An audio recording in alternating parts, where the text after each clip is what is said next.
coming to you from the Spit Studios in Vancouver, British Columbia, Canada. This is the Spit Sports Show. Well, that was a statement win. Florida just crushed the Edmonton Oilers last night for a variety of reasons, which I'm going to get into at different points in this video. One being goaltending, one being a bit of puck luck. But the main one, in my opinion, is just the physicality that they were able to bring to this series. People have brought up a lot that Paul Maurice clip from last year's playoff run, where it's basically Florida was playing a bit too cute, and Maurice got on them about this, saying, pound their D. So in game 7, they have nothing left. This looked like the type of game that Florida uses to just try to wear the other team down. So later in the series, it just gets easier and easier for them and harder for their opponent. Florida scored early in this game. Marchand got it done quick. Verhaeghe with a beautiful snipe on the power play to make it 2-0. But when Perry scored on the Oilers power play on a really, really nice rebound by him, it was really all Perry, to be totally honest with you. Put it off the pad, put it up. Nice pass by Bouchard to get it there. But when Perry scored, I thought we were going to look at a very similar game to game 1 and 2. 2-1, Edmonton was down 3-1 in game 1. A 2-1 lead is really nothing to them. But Reinhart's goal was by far the biggest of the night. It came only less than a minute later after Perry scored, and it was just such a deflating play and result for Edmonton because it was such a weird series of events that led to the goal. Like, I can't remember which defenseman it was. I want to say it was Wallman. Comes across the right side, struggles to break it out a bit. He should have just passed it behind his back around the net to, I think it was Bouchard who was waiting for him. But he doesn't. He keeps trying to go up the right-hand boards, and he kind of like runs into the referee, and the ref falls down, and the puck comes loose, and then the puck gets tapped again to behind McDavid, and then Reinhart just shoots it through the screen. Skinner didn't have a chance to see it, never mind save it. And Florida, at that point, just ran away with the game, in my opinion. I hate to ever say a team quit. It looked like Edmonton quit. And I get it. It's a deflating goal, a minute left, but I was so disappointed with Edmonton's general effort, physicality, forecheck, back check. Their puck possession was brutal. I just thought they played maybe the worst game definitely the worst game they played all playoffs, and one of the worst games I've seen them play in the last 3 years where this core has really come into their own. But even if they played the best game of their lives, it might have been stopped by Sergei Bobrovsky, who was near flawless last night. He had a couple of perfect plays. One on Connor Brown stands out where he kind of faked a poke check and caused Brown to lose the puck. He made every save look very rudimentary. He had great rebound control, which I thought was an issue for him in the first 2 games. He played great. And then on the other end of the ice, listen, I'm not here to eviscerate Stuart Skinner. I thought that 3 of the 5 goals Skinner let in flatly weren't really his fault. In fact, maybe 4 out of the 5. Like, Bennett's on a breakaway. I mean, I didn't think he really put up much of an effort at all to stop Bennett. I thought he kind of lost his jockstrap on that play. I was not impressed with how he played that breakaway at all, but still, it was a breakaway. Reinhart, like I said, scored through a screen. I don't think he had a chance to see it. Ekblad had a wide open net off a fantastic pass by Sam Reinhart again. And Carter Verhaeghe, like, you can't shoot a puck better than how he shot that puck on the 2-0 goal. But the issue was for Skinner, the first goal was his fault. The puck just kind of starts bouncing around the front of the net. He completely loses track of it. He's about 2 feet away from where he should be, and Marchand picks up the rebound, rips it into a wide open net. Like, Skinner just simply lost control and sight of the puck, which cannot happen in scramble situations like that in the Stanley Cup final. You have to be at least in somewhat of the right position so that when those pucks eventually bounce around the crease, find different players at different points, you at least have a chance to get your body in front of it, even if you don't see it. Skinner wasn't able to do that. He thought the puck came more middle, it stayed more left. Marchand rips it home, and he wasn't even close to putting up an effort to save that puck. And the issue with that goal, the timing of it, just about, well, I think it was just over a minute in, is the Oilers looked like they got the feeling of, uh-oh, Skinner doesn't really have it tonight. We are going to have to be on our very best behavior defensively. And because of that, I thought they looked tight for the rest of the game, period. I thought their depth and defense coming into this series was the main reason why we should believe in the Oilers that this series was going to be different than last year. They came into this series with the most unique goal scorers in NHL history, NHL playoff history, I should say, where I think it was 13 different players have scored a goal for the Oilers. And that depth was just nowhere to be seen last night. Podkolzin was flatly terrible. He had a really bad turnover that led to the Bennett breakaway. Victor Arvidsson didn't have a good game. Kasperi Kapanen was invisible. And I thought Evander Kane had probably his worst game of the playoffs. He just wasn't really noticeable out there, which is a lot to say for an Evander Kane who, throughout these entire playoffs, even when he hasn't been playing well with the puck on his stick necessarily, he's made his presence felt. And he tried to at the end when the game was completely over, but it was far too little too late. And the second element to that, their defense, outside of Bouchard, they were flatly garbage. Like, I thought Klingberg in particular really struggled to move the puck in this game. He looked slow, and I had been singing his praises coming into this series as a hidden gem that the Oilers were able to find. He looked like a piece of coal in this game. He just did not look like he should have been out there flatly. Darnell Nurse had a Darnell Nurse game where it just seemed like every time the puck was on his stick, he looked like it was the last thing that he wanted to touch. It looked like it was the cheese touch on his stick, just trying to get rid of it as soon as possible. I thought Wallman played a terrible game. And listen, you got to give credit to Florida on that. I said before this series happened, the biggest battle is going to be between Edmonton's puck control breakout and Florida's relentless forecheck. And Florida won that battle demonstrably this game. And just this whole team seems like a team that you'd want to create in franchise mode. Like, I don't understand how Brad Marchand is on this Florida roster. They gave him away for the 32nd overall pick, and he looked like he had the most energy from any player in the game two overtime. He opens the scoring here. He scored in game one. He scored in every game this series. And he just looks like he's injected this new energy into this Panthers roster, who coming into this series, we were concerned that they were going to be exhausted. Flatly, they've been to 2 Stanley Cup finals before this. They played more hockey than any other team. They came into these playoffs pretty beat up.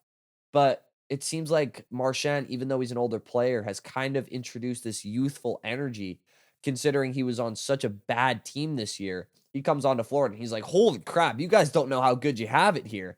And it's just injected this enthusiasm into the team and into that third line, which has been maybe the best third line I've ever seen in my life.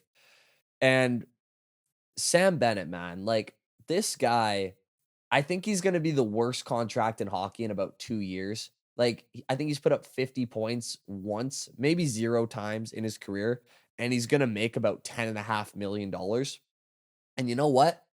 He deserves to be the worst contract in the NHL in 2 years. The way he's playing right now is just ridiculous. He had one shift where he knocked a defenseman on his ass, knocked another defenseman on his ass, and then sent another breakaway pass. And the guy is just an animal in the playoffs. Now, I don't think Florida is going to pay him the $10 million that he wants or probably deserves at this point.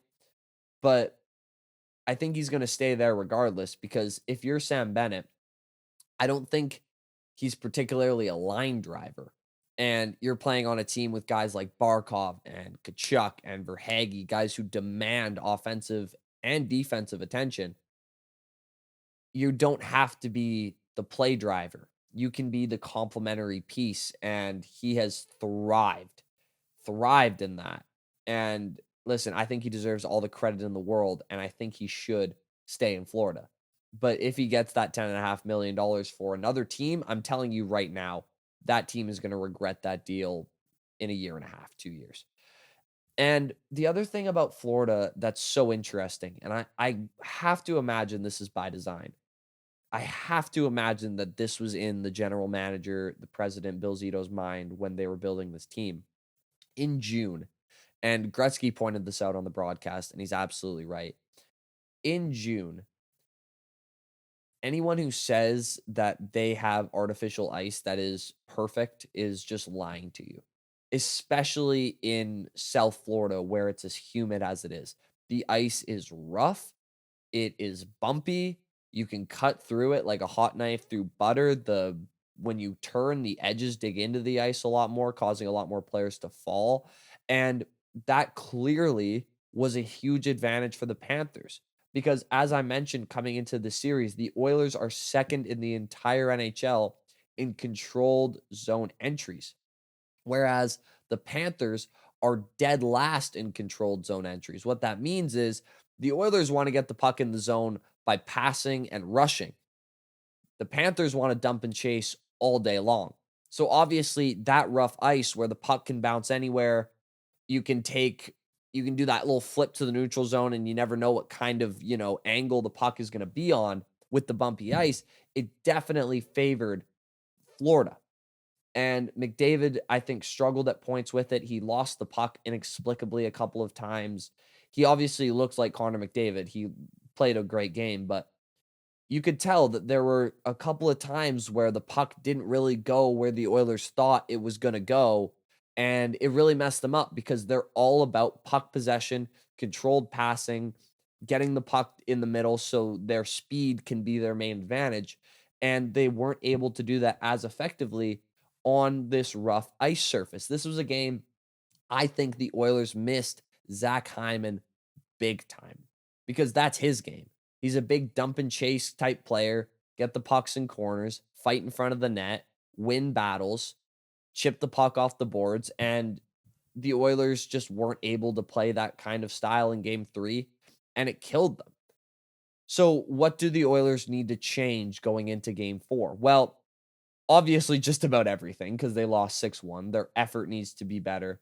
But specifically, when I look at strategic things on their breakout, what they like to do, because they have two of the best centermen in the world, maybe the two best centermen in the world, is they love to move the puck to the wing and then move the puck to the middle for a breakout.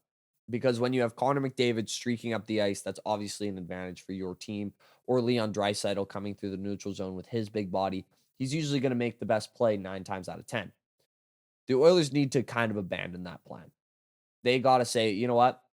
Florida is doing a phenomenal job clogging the middle, not just in the defensive zone, but also in the neutral zone. They need to simply take their medicine and chip the puck off the wall, those wingers do. Instead of looking for the perfect play, they need to look for the right play, which in most cases, because like I said, this Florida forecheck is relentless. Getting the puck out of the zone as quickly as possible is going to be the main way that you kind of numb that attack. Because really, what Florida's trying to do is 2 quick rushes, 40 seconds off the ice. If you're able to get the puck out of the zone quick, it really limits Florida's ability to wear you down, which, again, going back to what I said at the start of this video, is what they're trying to do. Now, as for the goaltender situation, this might sound insane, but all I owe you guys is my honest opinion and the truth.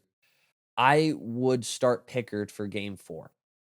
That's not the controversial part. I think they need a momentum change. I think they believe in Pickard considering what he was able to do before he got hurt. He's far from the worst backup goalie. And like I said, when you lose a game 6-1 like that, you need some kind of spark to say, okay, new ball game here. So I think starting Pickard in game 4 is a good idea.